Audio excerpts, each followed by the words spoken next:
A ver, alguien que me comente o que me cuente qué cosas son los fasores. Armando dice que más o menos, Daniel dice que sí. A ver, los demás.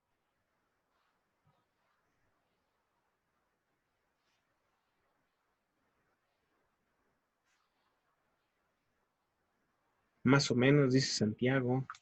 A ver, alguien que quiera platicarnos qué entendió y si le encontró sobre todo sentido a la secuencia de preguntas que les puse. Las preguntas de la tarea que quedó para el día de hoy tenían la intención en general de que ustedes se enteraran de los conceptos que normalmente se utilizan al momento de solucionar un fasor. Bueno, un ejercicio mediante fasores, ¿sí? Entonces, al respecto, ahí la pregunta sería, insisto, ¿cobró sentido para ustedes la secuencia de la secuencia de las preguntas que se hicieron? A ver, dice Jocelyn, los últimos sí me confundieron de la 12 a la 16. Ajá. A ver, ¿alguien más que tenga algún comentario?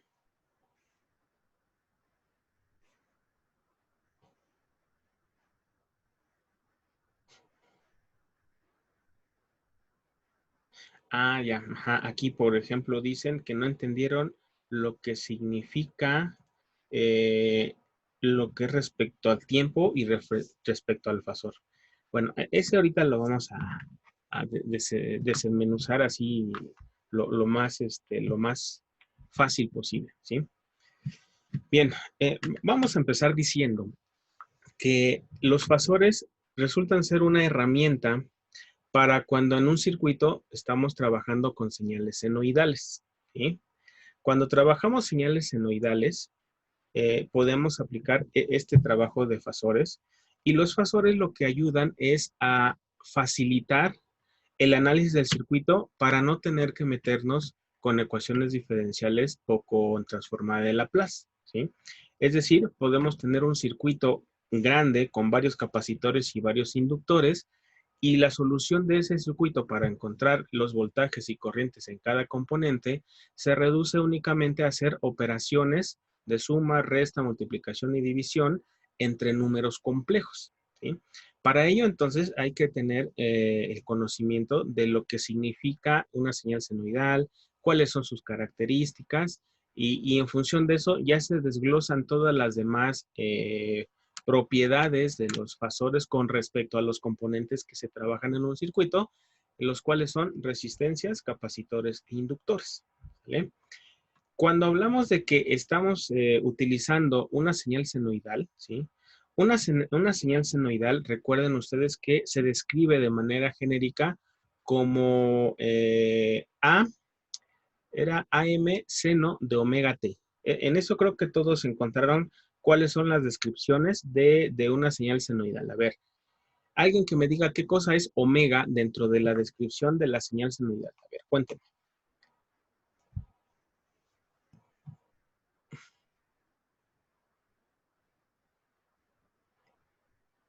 A ver, alguien que quiera participar, participen. ¿Qué es omega dentro de la descripción de una señal senoidal?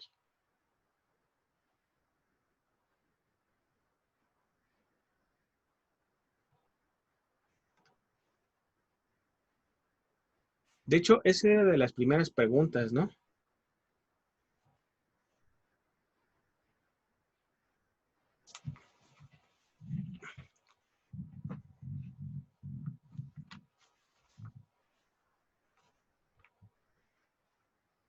¿No? ¿Nadie? ¿Es la frecuencia angular? Es la frecuencia angular. ¿Y qué tiene que ver la frecuencia angular? Fíjense. No, no es la frecuencia angular, perdón, es la velocidad angular, así está definida. Voy a buscar ahorita se me ocurrió, y ustedes también búsquenlo en internet. Vamos a buscar, hay una animación que tiene que ver con fasores y señales senoidales, ¿vale? Fíjense cómo esta animación, vayan siguiendo alguna de los tres colores. Aquí están suponiendo que es tres señales o tres fasores. Noten que cada uno de los fasores o cada uno de los vectores que podemos llamar así está girando alrededor de un centro, ¿no? Y ahí se queda girando a cierta velocidad. Pero a la hora de hacer ese giro, si nosotros proyectamos esa señal hacia un eje coordenado X, Y, se puede dibujar de manera perfecta una señal senoidal, ¿sí? ¿Sí lo alcanzan a percibir? O, bueno, este sería con 3 señales. Entonces, fíjense cómo esos 3 vectores que están dando o que están girando, ¿se fijaron? Hay uno verde, uno rojo y uno azul. Están girando los 3 vectores y cada vector va teniendo su correspondiente señal senoidal en el eje XY.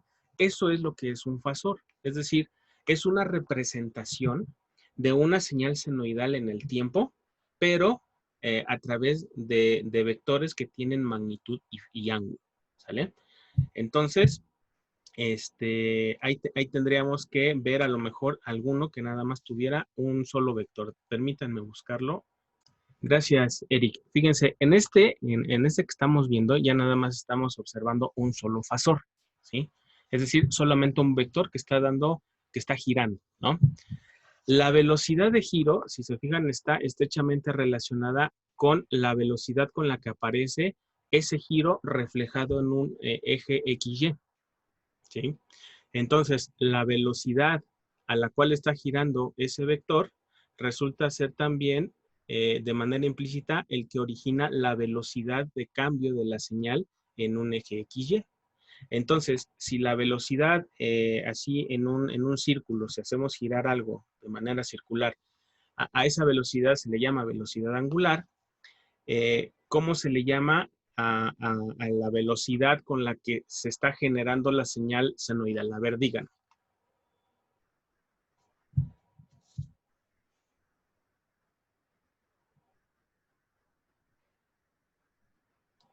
¿No? ¿Nadie? Bueno, esa velocidad angular se va a traducir en la frecuencia o el periodo de la señal resultante en la señal senoidal.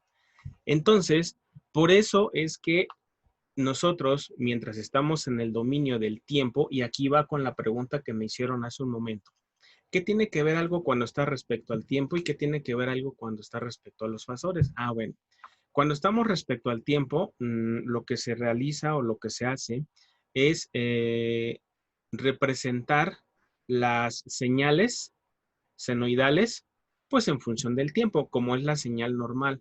¿Cuál es la señal? La señal, la señal normal de una señal senoidal, perdón. Voy aquí a hacer la anotación correspondiente, aquí en directo. Ah, permítanme un momento, hice un cambio hace un momento en mi tableta porque estaba yo trabajando. A ver, alguien que me diga cuál es la transformación o cómo se obtiene la frecuencia a través de la velocidad angular.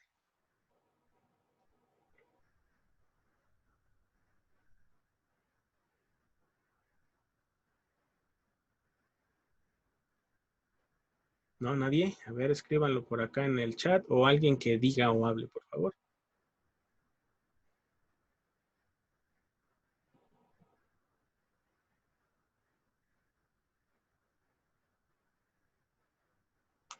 ¿No? ¿Nadie? No les voy a ayudar, pues, porque si no... Ah, aquí está. Velocidad angular es igual a 2pi por la frecuencia. Es correcto. Entonces, la velocidad angular es igual a 2pi por f. Sería así, ¿no? Quiere decir que si yo quiero obtener la frecuencia de algo, basta con que yo haga omega entre 2pi y así puedo obtener la frecuencia a partir de la velocidad angular de una señal, ¿no? Bien, ¿por qué es importante esto? Bueno, porque se utiliza a la hora de resolver un sistema con fasores, ¿sí? Entonces, recuerden, los fasores no son más que trasladar un circuito que estamos acostumbrados a trabajarlos con senos, cosenos, señales directas y demás, a un ámbito que tiene que ver más con asuntos de ángulos y magnitudes para representar el fasor correspondiente de cada componente o medición dentro del circuito. Entonces tenemos que aprender a pasar del dominio del tiempo al dominio del fasor y del dominio del fasor al dominio del tiempo. Y eso es bastante sencillo.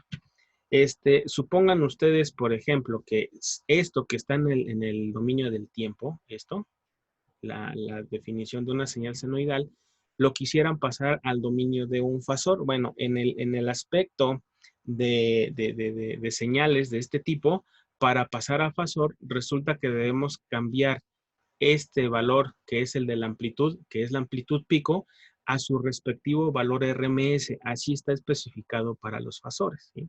Entonces, aquí también hay otra situación que venía, si no mal recuerdo, ahí en las preguntas que les puse. ¿Cómo pasamos del dominio del tiempo una señal al dominio del fasor? Bueno, al menos respecto a la señal senoidal es bastante sencillo. Si yo quiero transformar una señal pico a una señal, a una señal RMS, a ver, RMS, lo que se tiene que hacer es dividir el valor pico entre raíz de 2, ¿no? Y ya, así de sencillo. Si yo quiero obtener el valor pico, entonces lo que voy a hacer es multiplicar el voltaje RMS y lo voy a multiplicar por raíz de 2. Siempre el valor pico de una señal resultará ser más grande que su valor RMS. No me voy a detener en la parte de qué es una cosa y qué es otra, simplemente lo vamos a dejar en ese sentido como una mera fórmula. Ahí en el libro, en todos los capítulos que tuvieron que haber leído para contestar las preguntas del cuestionario, tuvieron que haber encontrado cuál es la diferencia entre RMS y voltaje pico, ¿sí? Lo único que sí les puedo decir es que el voltaje pico siempre va a ser mayor que el voltaje RMS. Y entonces aquí también hay una situación. Cuando ustedes trabajan con un osciloscopio, por ejemplo, el osciloscopio trabaja con valores pico, ¿sí? Y cuando ustedes miden un voltaje a través de un multímetro, el multímetro mide esos voltajes, pero en valores RMS. Es decir, si ustedes con un multímetro midieran qué voltaje hay en el tomacorrientes que hay en sus casas, en cualquier enchufe, pues seguramente va a aparecer en el multímetro que están entre 110 y 127 volts, ¿no? Pero si ustedes usaran el osciloscopio y midieran igual en el enchufe, ahí no medirían ustedes 110, 120 volts. Medirían un valor más grande. ¿Qué tan grande? Pues pueden multiplicar, ¿no? Si sabemos que el RMS que nos da la compañía de luz o el multímetro es de 120, a ver, ayúdenme por favor a hacer esa operación, sería multiplicar 120 por raíz de 2 y eso cuánto me da. A ver, alguien se hace la operación, por favor. Y eso estoy hablando de una señal que normalmente es de 120, 127 volts, ¿no? Entonces, si multiplicamos 120 por raíz de 2, ¿cuánto nos da eso? 169.7. 169.7. Gracias, Paola. Quiere decir que si midiéramos con un con un osciloscopio el tomacorrientes, veríamos esta señal, ¿sí? Es decir, una señal de 169.7 volts pico. Siempre va a ser más grande. Algo similar va a tener que suceder ahora que trabajemos con fasores. Es decir, nos pueden dar una señal senoidal como tal, así en este formato que tenemos aquí, AM seno de omega t, pero para trabajar fasores tenemos que pasarlo hacia el dominio de los fasores. Para ello, las señales ya sea de voltaje o corriente las tenemos que pasar a su respectivo fasor haciendo esta operación, ¿no? Entonces, eso es lo que tengo que decir al respecto de cómo pasar de una señal senoidal a una señal en términos de fasores. También, si otra cosa no sucede, aquí puede haber algo que dice más menos. A ver, ahí déjenme modifico. Puede haber algo que diga más menos teta. Y entonces, ahora sí, a lo mejor ya se parece a lo que encontraron en el libro, ¿no? ¿Por qué? Porque resulta que nosotros podemos hacer que una señal, la que ésta sea, se adelante o se atrase. ¿Qué significa que se adelante o se atrase? En los términos de atrasar y adelantar implican que con respecto a una señal, las demás se recorren a la derecha o a la izquierda. Y eso implican adelantos o atrasos. Y eso también viene en lo que ustedes anotaron o encontraron en las preguntas. Por ejemplo, si tuviéramos una señal de este tipo, una senoidal, la original, que está así, bueno, podríamos tener alguna otra señal, ¿sí? Voy a ponerlo en color azul, que a lo mejor empiece un poquito después, así. Entonces, esta señal ya tiene un desfasamiento, pero también puedo tener alguna otra señal que empiece a lo mejor un poco atrás, ¿no? Y esto ya también tiene un desfasamiento, es decir, si la señal roja es nuestro origen, digamos, nuestra referencia inicial, normalmente los voltajes de alimentación vienen con 0 grados de movimiento o de desfasamiento, perdón, y todos los demás componentes son los que se empiezan a desfasar en función de los capacitores e inductores que encontremos dentro del circuito. Entonces, a uno se le llama adelanto, a otro se le llama atraso, ¿no? A ver, de acuerdo a las preguntas que encontraron o que contestaron, suponiendo que la señal roja es la señal de referencia, es decir, la señal de origen, ¿la señal azul estaría atrasada o estaría adelantada?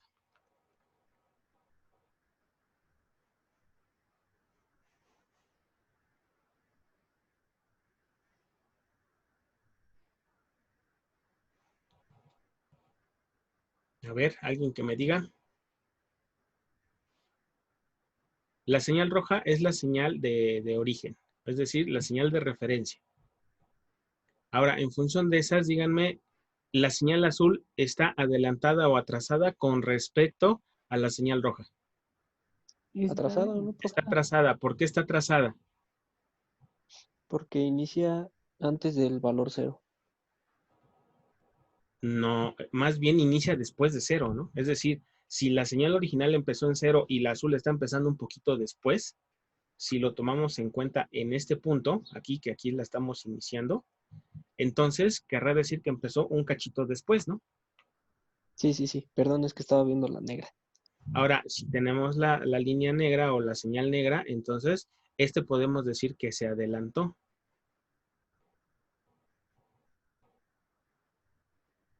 ¿Por qué?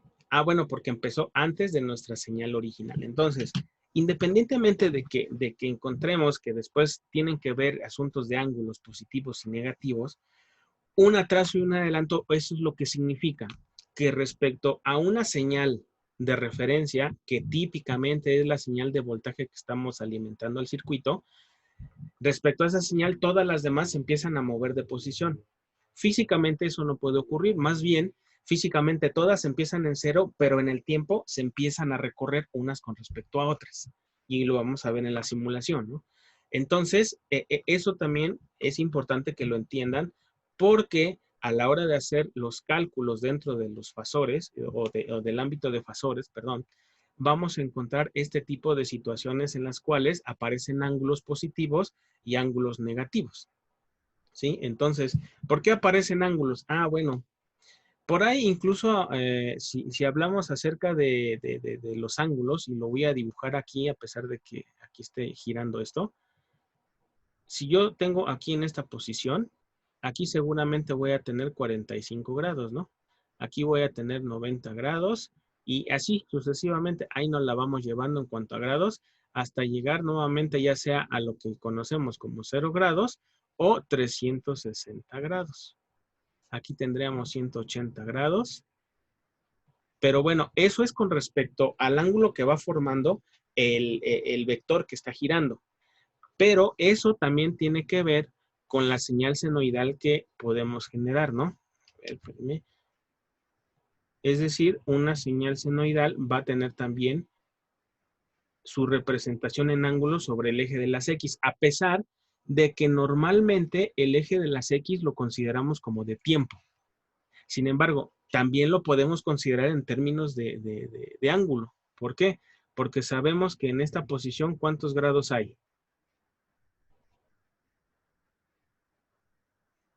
A ver, ahí donde está la flechita ahorita, aquí donde estoy marcando, ¿hay qué ángulo se supone que debe haber en la señal senoidal?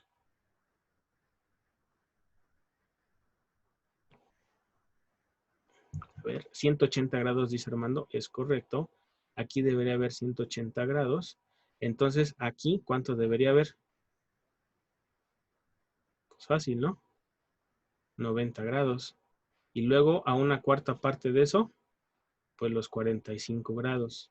Y así nos lo podemos ir llevando de tal forma que también, a pesar de que tengamos una señal en un plano XY, podemos expresar el paso de las señales en términos de los grados, ya no solamente del tiempo del periodo. Entonces también va a resultar que va a haber una correspondencia de tiempo con respecto a ángulo de desfasamiento. Eso lo vamos a ver mucho después. Ahorita me interesa que entiendan estos conceptos genéricos que vamos a aplicar a un circuito que traigo preparado, ¿sí? Entonces, a ver, hasta ahorita, ¿qué vamos diciendo? Que todas las señales senoidales tienen este formato, ¿no? Y como este formato, todas tienen una característica denominada velocidad angular, ¿sí? Esa velocidad angular, ¿de dónde viene? Proviene de utilizar un vector que está girando, un vector giratorio, reflejado ese movimiento hacia un eje XY. Cuando hacemos eso, lo que se genera en el eje XY es una señal senoidal. Entonces, si la señal senoidal puede ser representada por un vector y un vector puede ser representada por una señal senoidal, entonces podemos obtener estas ecuaciones que hay en el libro, dice de dónde se obtienen y por qué se obtienen, ¿no? Es decir, hay una relación entre la frecuencia y la velocidad angular. Con esta ecuación podemos sacar cualquiera de las dos. Si yo tengo frecuencia, puedo sacar velocidad angular. Si yo tengo velocidad angular, puedo sacar la frecuencia.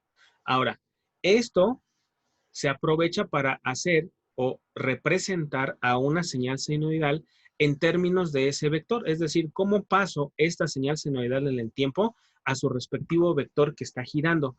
Pues primero tenemos que entender que cuando hablamos de señales senoidales, estamos hablando que tenemos una amplitud, pero esa amplitud está en términos de voltajes pico.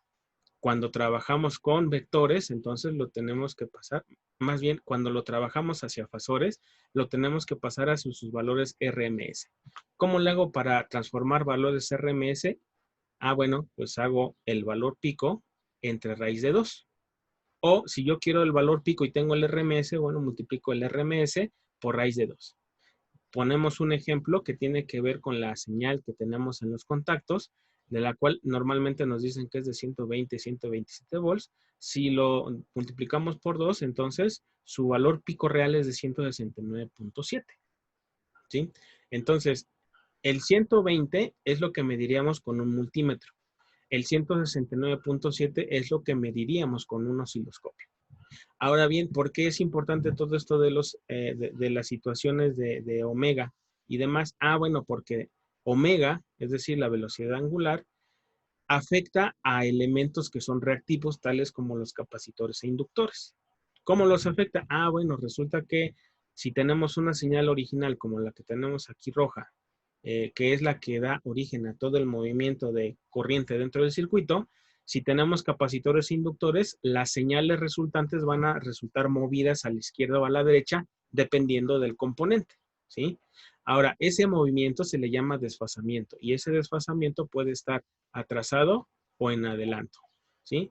¿Cómo se expresa ese desfasamiento? Bueno, a la señal senoidal después se le agrega precisamente un ángulo.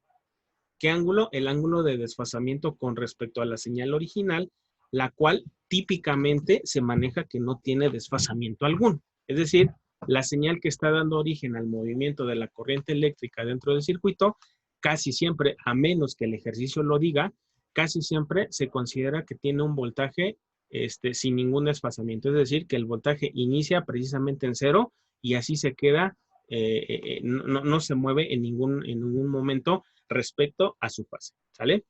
Entonces, también acabamos de ver que así como podemos expresar en el tiempo una señal senoidal, también podemos expresarlo, su paso a través del eje de las X, a través de ángulos, y esos ángulos están relacionados, y regresamos otra vez al vector que estamos tomando como un vector que gira, y que ese vector giratorio, conforme va avanzando en grados, me va generando la señal senoidal. Entonces, por eso en el eje de las X yo puedo poner que una señal está en el valor de sus 45 grados, de los 90 grados, de los 80 grados, conforme vamos pasando, la señal en el tiempo tiene su respectivo ángulo respecto al valor, ¿sí? Entonces, hasta aquí, ¿queda claro o más o menos o ya los enredé? A ver, platíquenme.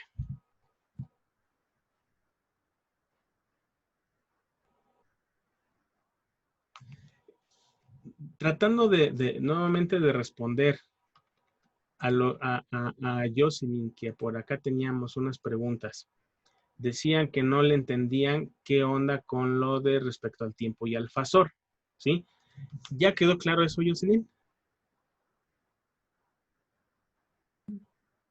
Sí, más o menos.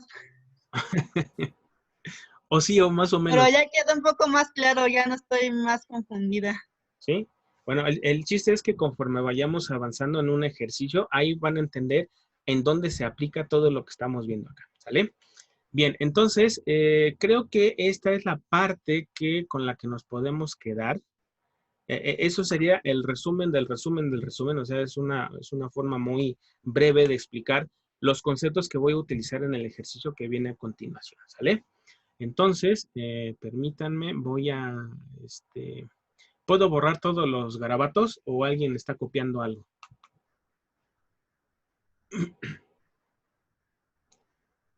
A ver, nada más digan, sí, sí lo puedo borrar. Órale, pues. Si alguien está copiando, interrúmpame antes de que yo vaya a borrar todo, ¿sale? Vamos a limpiar todos los dibujos y vamos a quitar este. Bien.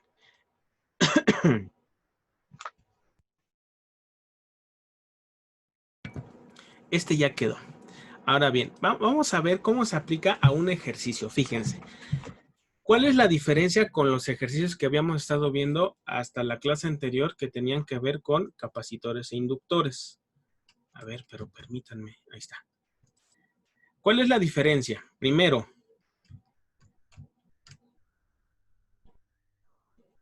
ya no solamente estamos trabajando con una señal de voltaje directo. No estamos, o en este circuito, no vamos a encontrar cuál es el tiempo de carga y descarga de los elementos. ¿Por qué? Porque estamos trabajando con una señal senoidal ahora. Cabe decir una cosa muy importante. Para poder utilizar los fasores, una de las condiciones indispensables es que todas las fuentes dentro del circuito que vamos a analizar deben tener la misma frecuencia. Si una de ellas tiene una frecuencia diferente, supongan que aquí tuviéramos, no sé, a lo mejor otra fuente en este punto, otra fuente alterna, pero que en vez de estar a 60 Hz está a 120 Hz o a 300 Hz o no sé, a cualquier otro valor de frecuencia, pues resulta que no podríamos aplicar la herramienta de fasores. ¿Por qué? Porque la herramienta o los fasores solamente se pueden aplicar a circuitos cuyas fuentes, todas, sea de voltaje o corriente, estén a la misma frecuencia. Si alguna está a distinta frecuencia, entonces se tienen que aplicar otros métodos de análisis. ¿Queda claro eso? ¿Sí? Órale, pues entonces esa es una de las condiciones, ¿sale? A ver, permítanme tantito. Permítame un instante. Entonces, a ver. Vemos aquí que obviamente tenemos dos resistencias y dos elementos reactivos. Se les llama reactivos, de acuerdo a lo que pudieron haber leído también, porque cambian sus características respecto a la frecuencia de la señal que está entrando a través de ellos o está pasando a través de ellos, ¿sí? En este caso, cuando hablamos ya de señales alternas, ¿sí? Hablamos que cada componente tiene una impedancia, ¿sí? Es decir, aquí, cuando hemos trabajado con todos los circuitos, a todo le decimos que tiene cierto valor de resistencia, ¿no? ¿Por qué? Pues porque solamente hemos trabajado con resistencias. Pero cuando ya estamos trabajando en corriente alterna, entonces ya incorporamos a capacitores e inductores y ellos no se comportan exactamente igual que una resistencia. Es decir, una resistencia, por default, no cambia su valor de resistencia o de resistividad, así cambie la frecuencia, sea como sea. Es decir, la resistencia R1, por ejemplo, la que tenemos en este punto, siempre va a valer 1 kilo, no importa si tenemos una frecuencia de 60 Hz, de 80 Hz, de 1 kHz, de 2 kilohertz, no importa. Esta siempre va a tener un valor de 1 kilo ohm, al igual que la resistencia es R2, ¿sí? Eso también en el libro ahí viene muy bien explicado, de que los resistores son, vamos a llamarle así, inmunes a la frecuencia. Es decir, la frecuencia no modifica el valor de la resistencia. Sin embargo, en los capacitores e inductores no sucede así. En los capacitores e inductores, la frecuencia sí impacta en el valor resultante de impedancia de estos componentes. Por ello es que se le llama que uno tiene reactancia capacitiva y otro tiene reactancia inductiva, ¿sí? O también le podemos llamar la impedancia de C1 y la impedancia de L1, en el caso de este circuito, son una función de la frecuencia de la señal que está excitando a todo el circuito, ¿sí? Entonces, eso es lo que vamos a empezar a ver dentro del ejercicio que tenemos aquí. Entonces, vamos a empezar a analizar este circuito y voy a ir tomando los conceptos más representativos de todo el cuestionario que ustedes contestaron. Muchas de las respuestas a las preguntas que se les hicieron van a ser aplicadas en este circuito y espero que quede bastante claro. Y si alguien tiene una pregunta y no entiende, recuerden que me pueden interrumpir y preguntarme de manera inmediata. Entonces, vamos a empezar aquí. Fíjense. A partir de la fuente de alimentación, bueno, se puede calcular el valor de la velocidad angular de omega, ¿sí? El cual se va a utilizar después para varios de las operaciones que vamos a realizar, ¿sí? Entonces, de acuerdo a lo que les dije mientras estábamos viendo el vector girando y demás, resulta que la velocidad angular no es más que 2pi por f, ¿sí?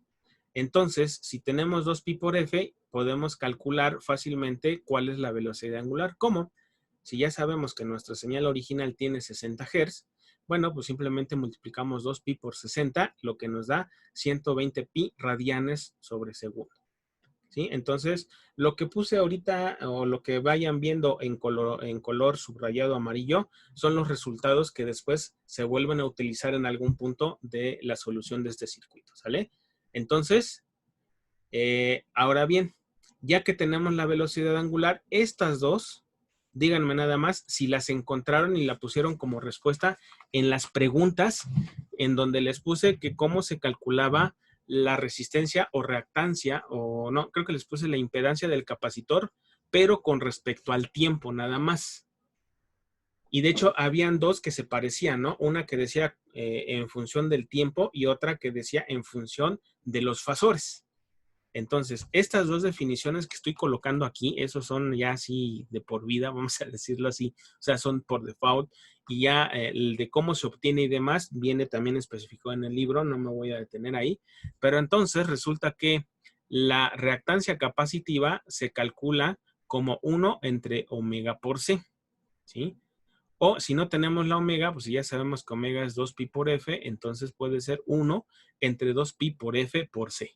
Cualquiera de las dos es equivalente, ¿no? Entonces yo puedo decir aquí que tengo una reactancia capacitiva o también, si así gustan llamarlo, podemos decir cuál es la impedancia que resulta en un capacitor en función de la velocidad angular, que a su vez tiene que ver con la frecuencia. Entonces, en el caso de un capacitor, entre mayor sea la frecuencia, ¿sí? Entre más sea la frecuencia de la señal, como está en el denominador de esa ecuación, si aumenta la frecuencia, disminuye la resistencia o la impedancia, ¿sale? En el caso del inductor, no. En el caso del inductor es omega por L. Quiere decir que si la frecuencia aumenta, la impedancia del inductor o la reactancia del inductor también aumenta, ¿sí? Entonces, aquí nada más lo que se está haciendo precisamente es las operaciones correspondientes a esto que estamos manejando. Entonces, con ello resulta que la impedancia o reactancia del capacitor es de 265.25 ohms y la impedancia del inductor es de 753.98 ohms. Porfa, si me ayudan a corroborar esos datos, se los voy a agradecer. Bien, entonces, ya que me corroboraron que están bien los valores, continuamos. Ahora, ya tenemos estos elementos y de hecho, cada vez que encontremos un circuito, tenemos que encontrar su respectivo valor de impedancia. Uno por uno, primero. Es decir, si tenemos 2 inductores y 3 capacitores, bueno, tenemos que encontrar 5 impedancias. El de la resistencia, ¿por qué no lo movemos? Porque les dije hace un momento que en el caso de las resistencias, la frecuencia no afecta su valor de resistencia, que aquí también le vamos a llamar impedancia. Para pronto, la impedancia sería el equivalente de la resistencia, pero en el dominio de la corriente alterna. Cuando trabajamos con corriente directa le decimos resistencia, cuando trabajamos en alterna le decimos impedancia, ¿sale? Para que no quede tan ahí al aire en qué momento se usa un término y en qué momento se usa el otro. Ahora sí, vamos a pasar todos los componentes, ¿sí? Todos, al dominio de los fasores, y es aquí donde viene lo que les decía hace un momento. Cuando tenemos una señal de entrada, y aquí lo estoy tomando como VIN, no como V1, que es como está señalado en el circuito. Es lo mismo, es el voltaje de la entrada del circuito. Tenemos una señal que dice que es de 12 volts y solamente es lo que dice, ¿no? A cierta frecuencia aquí.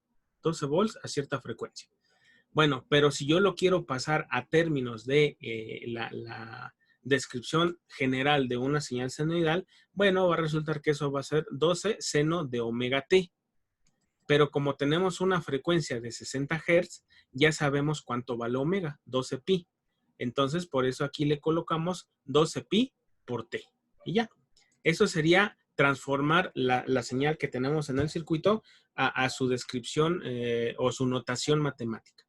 Ahora, para pasar a lo que es el fasor, recuerden que les hice el comentario que si yo tengo un voltaje de entrada en términos de una señal senoidal, para pasarlo a fasores, primero tengo que cambiarlo a RMS, ¿sí? Entonces, ¿cómo se hace eso? Pues simplemente es Vm entre raíz de 2, donde Vm es la amplitud de la señal.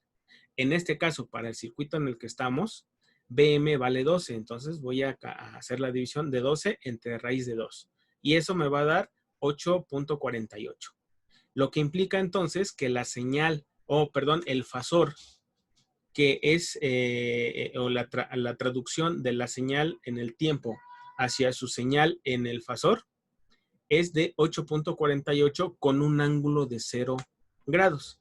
¿Por qué de 0 grados? Porque resulta que la señal original, obviamente, se considera que no está desfasada, que de origen empieza en 0 y siempre tiene el mismo valor de periodo y frecuencia y que no se desplaza en ningún momento. Entonces, esto sería el primer valor del primer fasor de uno de los componentes. ¿Cuántos componentes hay? Hay 2 resistencias, un capacitor, un inductor y una fuente.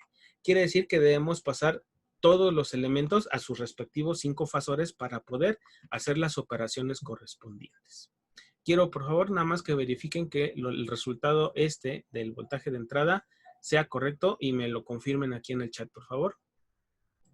Bien, entonces ya que me confirmaron que está correcto este valor, continuamos. ¿Cómo le hago para pasar al respectivo fasor de la resistencia y de los capacitores? Bueno, ahí está muy sencillo, ¿no? Y ahí tuvieron que haber visto un poco qué efecto tiene un capacitor respecto al voltaje o corriente resultante, ¿sí? Y ahí es donde se establece, por ejemplo, que un capacitor introduce un desfasamiento por sí mismo, él solito, de menos 90 grados respecto a la señal original. Es decir, que va a mover o él se va a comportar 90 grados después respecto a la señal original que nosotros tenemos, ¿sí? Entonces, en el caso de las resistencias, ahí no hay problema, porque si ya sabemos cuál es su valor, pues simplemente para pasar del valor de la resistencia a su respectivo fasor, pues colocamos la magnitud con un ángulo de 0 grados. Y ya, ahí no hay ningún problema, ¿no? En el caso de la resistencia R2, pues algo similar sucede. Tenemos los 1000, que es lo que vale la resistencia aquí, con un ángulo de 0. ¿Por qué un ángulo de 0? Porque resulta que los resistores o resistencias, como lo quieran llamar, no introducen ningún desfasamiento al circuito. ¿Vale? Por eso estos dos quedan así. Pero respecto al capacitor y el inductor, recuerdan que ya habíamos calculado por acá la XC y la XL. Entonces, basta con que tomemos esos dos valores y le pongamos los ángulos correspondientes a lo que se establece que desfasa por default, vamos a llamarlo así, un capacitor o un inductor. En el caso de los capacitores, ¿sí? El desfasamiento que introduce ese componente es de menos 90 grados. No solamente ese, sino si tuviésemos muchos más capacitores, cada capacitor va a introducir un desfasamiento de menos 90 grados y tenemos que calcular su reactancia capacitiva o impedancia también, si así le quieren llamar. En el caso del inductor, ya teníamos aquí el valor que era de 753 ohms, punto 98, con un ángulo, pero de 90 grados, ahora ya es positivo, ¿sí? Entonces, esos serían los valores de las impedancias en términos de su fasor correspondiente, ¿sale? A ver, nada más díganme si hasta este punto le han entendido a lo que voy diciendo. Bien, entonces ya tenemos las impedancias correspondientes. De aquí en adelante, todo lo que sigue es lo que ustedes ya saben. Todo lo que ustedes ya saben se aplica. Que el divisor de corriente, que el divisor de voltaje, que mallas, que nodos, que la ley de Ohm, todo funciona exactamente igual. Y ahorita van a ver por qué. Fíjense, para poder empezar a trabajar aquí, y dado que el ejercicio dice determina el voltaje de cada uno de los componentes del circuito, me interesan los voltajes en este ejercicio nada más. Las corrientes, por el momento no lo puse porque es un ejercicio para que entiendan cómo funciona esto de los fasores. Bien, entonces ya tenemos los valores de las impedancias. Si se fijan, le puse ZR1, ZR2, ZC y ZL. Es decir, todo lo expreso en términos de Z. Así lo van a encontrar en la mayoría de los libros. Entonces, para poder hacer o empezar a calcular los voltajes, vamos a hacerlo exactamente igual que en un circuito que tuviera puras resistencias. ¿Cómo? Si yo quiero saber el voltaje de todo, primero tendría que juntar estos tres elementos en uno solo, para que una vez que están en uno solo, pueda yo aplicar un divisor de voltaje entre ellos dos, y entonces ya podría obtener cuál es el voltaje de este elemento y cuál es el voltaje de este otro elemento. Cuando yo ya sé el voltaje que hay de este punto a este punto, con los tres elementos juntos, cuando yo los separe, entonces el capacitor va a tener ese voltaje, ¿no? ¿Por qué? Pues porque el capacitor está entre los nodos A y B. Y si yo quisiera saber cuál es el voltaje entre este elemento y este, bueno, como ya sé cuál es el voltaje entre los nodos de inicio y final, aplicaría un segundo divisor de voltaje, ¿sale? Entonces, fíjense qué es lo que va a suceder acá. Ahí les va. Primero, vamos a juntar o vamos a hacer la resistencia, la impedancia equivalente con ZC, ZR2 y ZL. ¿Cuáles son? Son ZC, ZR2 y ZL. Son estos tres los que voy a juntar. La R2 está en serie con L1 y después la suma de esos dos está en paralelo con C1, que es exactamente lo que dice aquí esta ecuación. Es decir, la impedancia equivalente de esa zona, vamos a llamarla así, es ZC en paralelo con ZR2 más ZL, pero ya tenemos todos esos valores aquí arribita, ¿no? Nada más basta con que los apliquemos. Y aquí es donde ya van a necesitar la ayuda de su calculadora para poder hacer las operaciones de manera más rápida. Si alguien no tiene calculadora, bueno, si notaron en el ejercicio, perdón, en el cuestionario, una de las preguntas era cómo pasamos de polar a rectangular y cómo pasamos de rectangular a polar. ¿Por qué? Porque acuérdense que cuando se hacen divisiones y multiplicaciones, típicamente lo hacemos desde el punto de, o en el formato polar. Ese es muy sencillo de hacerlo. Pero si vamos a hacer sumas y restas, tengo que pasarlo a rectangular, hacer la suma elemento más elemento y después, si es necesario, regresarlo a polar. Si alguien no lo tiene, si alguien no tiene una calculadora, tendría que hacer todo ese proceso, ¿no? Incluso tendría que aprender a transformar de polar a rectangular y de rectangular a polar. Por eso, si tienen una calculadora, pues este proceso va a ser mucho más sencillo. De hecho, literalmente, así como está colocado ahí en pantalla, así lo ingresan a su calculadora y tienen que salir los resultados. Obviamente, ya depende de la calculadora y de la habilidad de ustedes para manejar los números complejos, la rapidez con la que puedan hacer las operaciones correspondientes. Entonces, a ver, aquí ZC, pues ya vimos que vale este valor, ¿no? que es el que está puesto aquí en este punto. Y después, entre el paréntesis es ZR2 más ZL. Bueno, ya sabemos que ZR2 es 1000 ángulo de 0 y el ZL, bueno, ya nos había dado este valor. ¿Sí? Entonces, bueno, ya que hacemos la suma de estos dos valores, la suma de estos dos valores me resulta en este otro valor. Es decir, la suma de 1000 ángulo de 0 con 753 ángulo de 90 me va a dar este valor, 1252.39 ángulo de 37 grados ohms. ¿Sale? Todo está en ohms.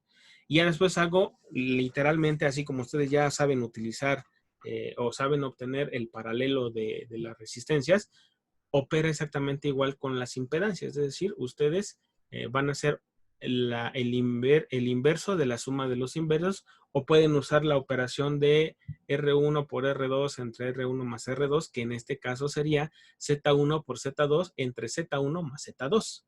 Entonces van a hacer exactamente la misma operación y el resultado es este. Así que por favor hagan la operación y me confirman si estoy en lo correcto o si tengo algún error en el cálculo. Entonces, ya que me confirmaron que los datos son correctos, vamos a avanzar en el ejercicio. Acuérdense que ahorita apenas lo que hemos hecho es hacer el equivalente de estos tres componentes nada más, ¿sí? Entonces, ahora, ¿qué se hace? Bueno, si ya sé que tengo una resistencia o una impedancia R1 en serie con la impedancia equivalente, a esa que le puse voltaje ZEC, pues están en serie, puedo aplicar un divisor de voltaje, ¿no? ¿Cómo? Pues así como lo saben ustedes ya hacer bastante bien. Entonces, ¿qué sería? Pues el voltaje en la impedancia equivalente sería el voltaje de entrada multiplicado por la Z equivalente, que es este, y eso lo vamos a dividir entre la suma de ZR1 más Z equivalente. Hacemos las operaciones como tal. El voltaje de entrada en términos de fasores es este que tenemos acá, ¿sí? Y la Z equivalente sería este que tenemos por acá, ¿sí? Y hacemos la suma de ZR1, que en este ejercicio ambas resistencias valían igual, 1000 ángulo de 0, más el valor de Z equivalente, que seguimos tomando este valor, ¿no? Al hacer la operación da 2.3 ángulo de menos 63.52. Hagan la operación y confírmenme si está bien la operación o no. Bien, entonces, ya que me confirmaron que los valores son correctos, que el resultado es correcto, ahora vamos a sacar el voltaje de Z1, es decir, de la resistencia R1. Me voy a llevar estas ecuaciones para allá, para la otra página, para poder seguir aquí editando, ¿sí? Ahora, si yo quiero sacar el voltaje de la resistencia R1, aquí ya hice algo que no. A ver, permítanme tantito. Aquí sería R1 beta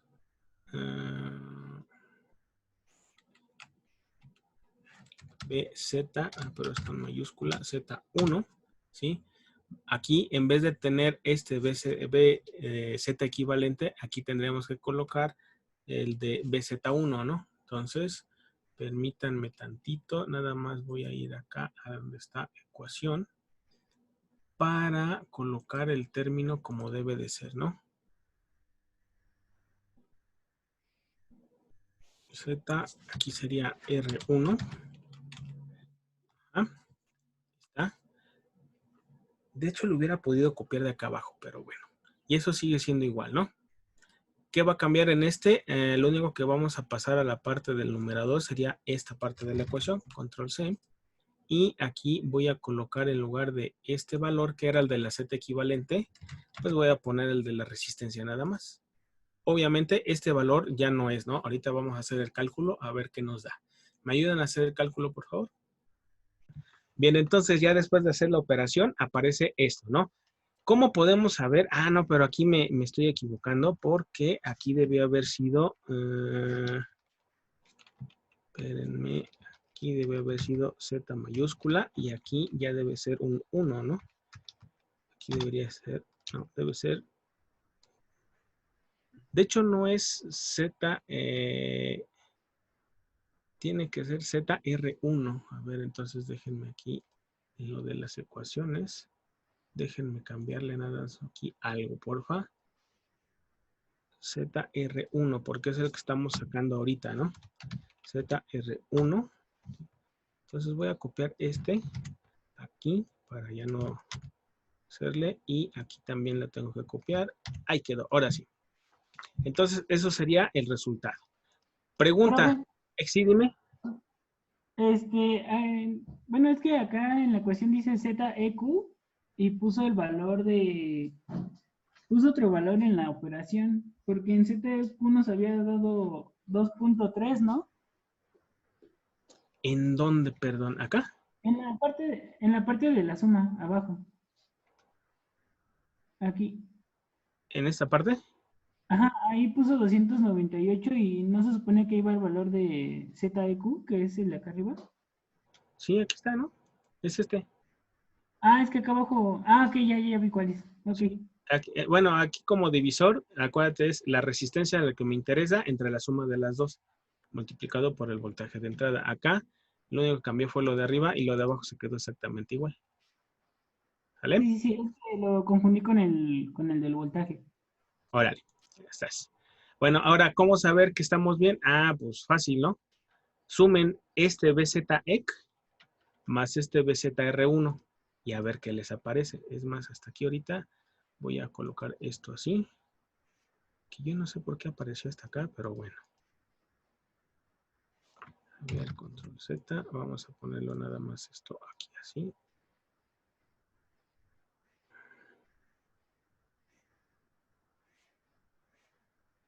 Ven, ahí lo voy a dejar así como está. ¿Sale? Bueno. Hasta ahí, ¿vamos bien? ¿Le van entendiendo todo el procedimiento?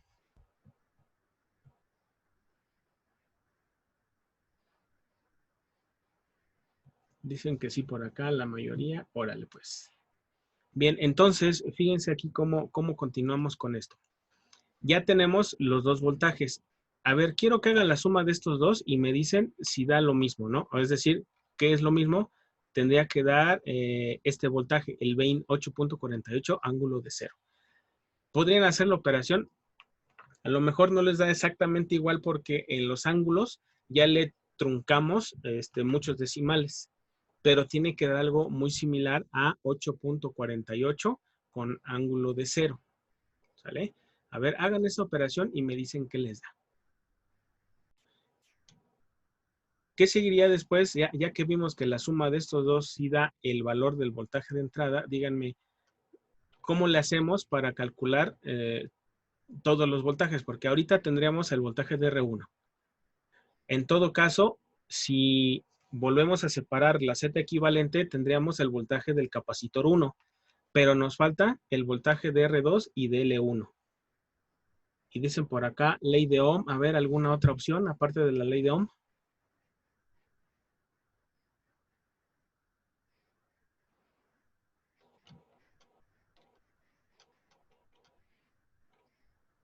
Pues si ya tenemos el voltaje de la Z equivalente, que es de este punto, ¿de cuál punto? A ver, vamos a dibujar desde este punto. A ver, espérenme. Es de este punto aquí a este punto por acá. Entonces, pues si yo mido el voltaje de aquí para acá, da lo mismo que si me voy por este otro camino, ¿no? Entonces, pues vamos a aplicar nuevamente un divisor de voltaje, pero ahora con este valor, tal cual se hace con los circuitos que habíamos estado trabajando antes, ¿sí?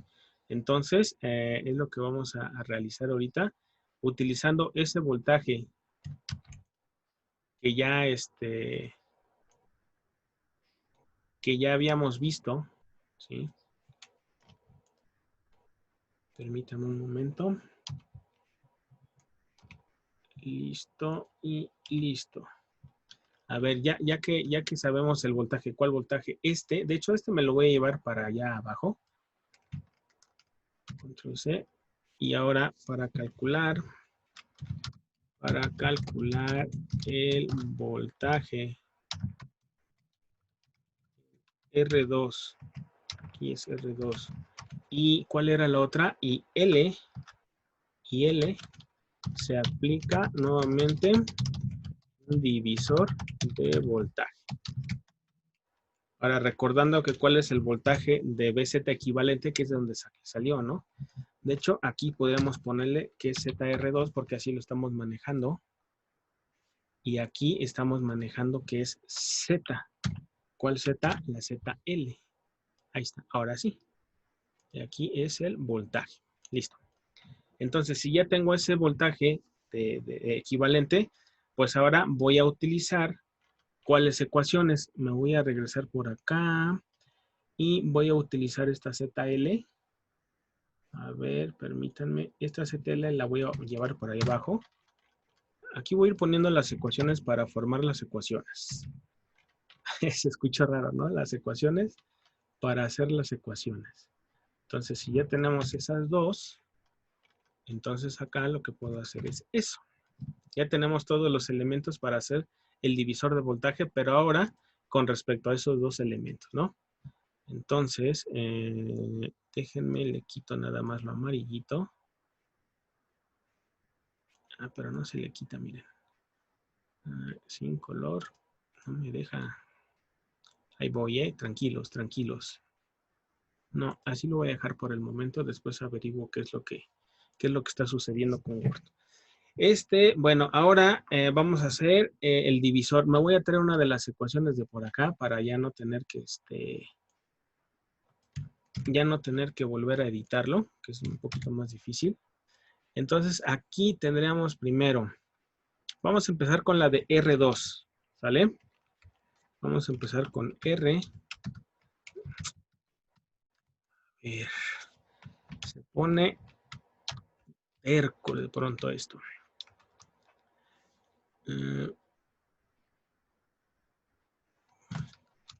Tendría que ser una Z y aquí voy a tener que colocar vamos a tener que colocar un insertar, una ecuación. No, no es ecuación, perdón. Tengo que trabajar con las ecuaciones. Permítanme, ecuación. Ahora sí, tengo que colocar uno así. ¿Por qué? Bueno, porque mi interés es colocar aquí R. Aquí sería R2, ¿no? Entonces, ahora ya no va a ser Bin. Ahora, ¿quién va a ser? Ahora va a ser este. Porque ese es el de la entrada de ese par de nodos, ¿no? Y aquí multiplicado por ¿quién? Aquí va a ser multiplicado por Z. Permítanme aquí, ZR2, ¿no? Entonces, nada más déjenme coloco aquí esto, ZR2, R2, ajá. Aquí sería ZR2 y acá en este sería ZL. Esa sería la ecuación, ¿están de acuerdo? Y entonces ya habría que acomodarlo aquí en la parte inferior. Vamos a realizar. Listo, entonces la operación que se tiene que realizar es esta. Aquí tendríamos que cambiar nada más que esto no es no es el Z equivalente anterior, es esa. A ver, ayúdenme a hacer esa operación y me dicen qué resultado da, ¿sale? Bien, entonces después de haber hecho los cálculos y que ya aquí me confirmaron los valores, el valor del voltaje en la resistencia R2 o de la impedancia en R2 da 1.83 con un ángulo de menos 100.53 grados y eso está dado en términos de volts. Vamos a ponerlo en amarillito. Vamos a colocarle un sombreado amarillito para que quede resaltado. Bien, a ver, entonces hagan la otra operación de una vez. ¿Cuál? Para calcular el voltaje en ZL, ¿sale? Y me dicen qué resultado da en lo que yo edito esta ecuación y comparamos los resultados.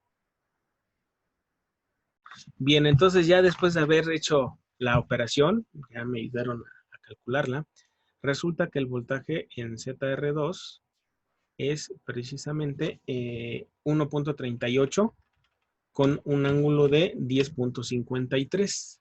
¿Sí? Entonces, pues bien, hasta ahí creo que vamos bien y ya tendríamos todos los voltajes, ¿no? Miren, no se deja otra vez. Algo está sucediendo aquí, ya son muchas ecuaciones, creo.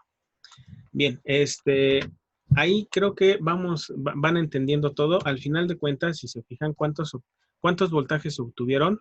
Se obtuvieron uno, que sería este.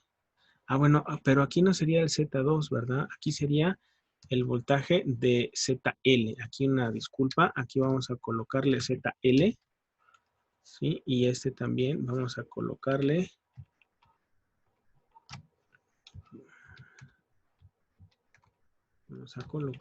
que ese es ZL. Igual acá sería ZL. Listo, ahí está, ahora sí. Entonces decíamos que teníamos un voltaje, 2 voltajes, 3 voltajes y... No, 3 voltajes. ¿Dónde está el otro voltaje? Ya no lo encuentro. ¿Alguien me ayuda? ¿Saben cuál voltaje no sacamos? Ah, no, sí, aquí está, miren. Perdón. Me ando perdiendo. Ya son los 3 voltajes, los 4 voltajes del circuito. Este sería el del inductor. Este sería el de la resistencia 2. Después, este sería el de la resistencia 1. Y aunque no lo obtuvimos de manera directa, este sería el del capacitor. ¿Sale? Entonces, ya con esos valores, pregunta, ¿cómo le hacemos para saber que todo está correcto y que sí funciona? Vamos a hacer la prueba con uno nada más. Y ya después, dado que ya llevamos aquí creo que un par de horas, empezamos a las 12:15, llevamos 1:45 más o menos. Vamos a ver qué pasaría en la simulación. ¿Están de acuerdo? Hasta aquí, ¿alguna pregunta que tengan antes de pasar a la parte de la simulación?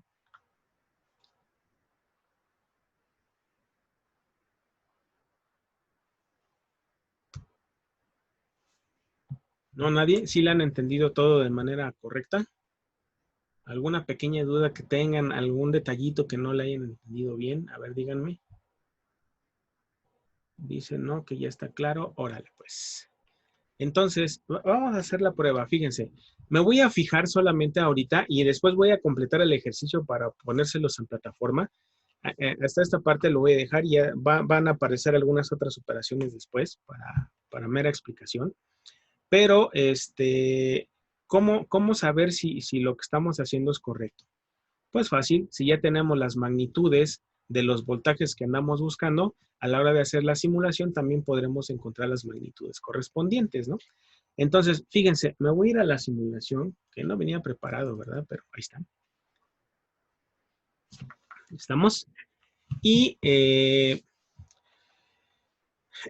ya, si está a una frecuencia de 60 Hz, bueno, ya no va a ser 1 milisegundo, 2 milisegundos o 3, como normalmente veníamos trabajándolo, sino que tendríamos que hacer el inverso de 60 Hz, o sea, 1 entre 60, y eso multiplicarlo por 5 para obtener 5 señales senoidales o 5 ciclos, ¿sí?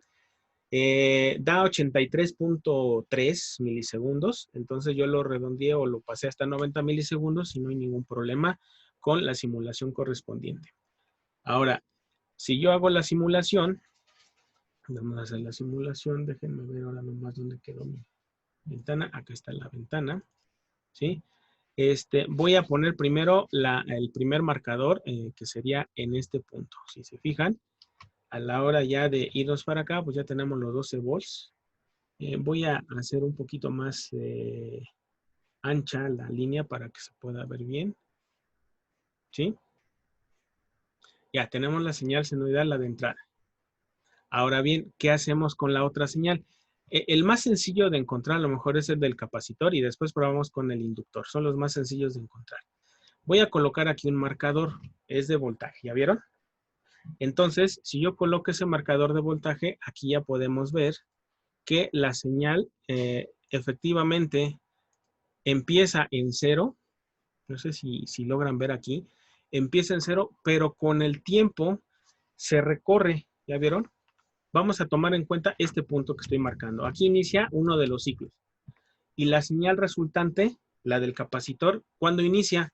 Inicia tiempo después. ¿Qué tanto tiempo? Ah, bueno, ahí tendríamos que hacer otro cálculo, que eso no lo voy a abordar el día de hoy para hacer los cálculos de los tiempos de desfasamiento en cuanto a grados. pero pueden ver que sí está recorrido hacia la derecha, ¿sí? En cuanto a la magnitud, voy a utilizar uno de los cursores. Voy a elegir nada más el voltaje de C2 para que vean ustedes que, fíjense, por acá me está dando en la parte inferior un valor de 3.14 volts, ¿sí? Ahora, si me regreso acá, recuerden, 3.14 volts, ¿sale? Si yo me regreso a lo que estamos trabajando, aquí se supone que tenemos 2.3 volts. Como que no coincide, ¿no? Sin embargo, acuérdense que aquí estamos en el dominio de fasores. Habrá que pasarlo al dominio del tiempo. ¿Y cómo lo hago para pasarlo al dominio del tiempo? Ah, pues muy sencillo. Recuerden que los fasores están dados en términos de voltajes RMS. Por lo que yo tengo que pasarlo a voltaje pico. ¿Y cómo se hace? De acuerdo a lo que vimos hace un rato, tenemos que multiplicar en la magnitud de ese fasor por raíz de 2 y con eso obtenemos el voltaje pico de la señal, ¿sí? Nada más déjenme cambio de modo de mi calculadora y ya, 2.3 raíz de 2. Fíjense, esta es la operación que estoy realizando. 2.3 raíz de 2. ¿Por qué? Porque el 2.3 que yo hice aquí el cálculo correspondiente resulta ser el voltaje que tengo aquí es un voltaje RMS y allá en el simulador lo que tengo son voltajes picos. Entonces, si yo hago esa operación, me va a dar un valor de 3.2. Fíjense. No es exacto, pero sí está bastante aproximado a lo que estamos esperando en el circuito. Ahora, vamos a ver qué pasa con el inductor. Se supone que el capacitor e inductor tienen ángulos de desfasamiento contrarios. Si uno adelanta, el otro atrasa. Entonces ya vimos que en el inductor tenemos 1.38 con otro ángulo. Sin embargo, aquí, si se fijan, en este tenemos un ángulo negativo y en este otro también tenemos un ángulo negativo. Quiere decir que los dos se van a ir hacia la derecha. Ahorita vamos a ver qué pasa con el inductor. Vamos a colocar ahora aquí un marcador, ¿sí? A ver acá y podemos observar que, a ver, vamos a hacer un poquito más ancha la señal nada más para que la logren ver, ¿sí? No sé si alcanzan a ver que aquí está el 0 y la señal azul que es la del inductor empieza un cachitito adelante, perdón, un cachitito después, pero es muy, muy poquito. Ahorita voy a ver si puedo hacer un zoom de esta parte, ¿sale? Pero quiero que lo vean bien. Ahora, respecto al voltaje, si yo utilizo los marcadores nuevamente y ahora busco el voltaje que me da aquí en el simulador, me da un voltaje de 1.82, 83, 85, 86, 1.87. Me dio hasta un voltaje de 1.89. ¿Sale? Ahí lo voy a dejar. 1.89, recuerda. Pero aquí dice que es 1.38. ¿Cómo le hacemos? Ah, nuevamente, multiplicamos 1.38 por raíz de 2 y eso me da 1.9. ¿Sí? ¿Ya vieron? Es una muy buena aproximación. O sea, de 1.8 a 1.9 podemos decir que estamos bien en los cálculos, ¿no? Obviamente, el desfasamiento está en grados. Fíjense, si aquí dice que son 10 grados negativos, es decir, que se está recorriendo a la derecha, tiene que recorrerse menos que esta otra señal que tiene un desfasamiento de menos 63, es decir, todavía está más corrido hacia acá. Entonces, aquí lo podemos ver bastante claro. ¿Cómo? A ver, déjenme ver si puedo hacer un zoom en esta parte. Ahí está. Creo que sí se alcanza a ver. El 0, ¿dónde está? Aquí está el 0. A ver si no se me tuerce mucho la señal. ¿Dónde está el 0? Aquí está el 0, miren. No sé si sí se alcanza a ver. Miren, aquí está. Vamos a tomar en cuenta este punto, miren. ¿Ya vieron? La señal verde, acuérdense que es la señal original. ¿Sí? Es la señal de entrada.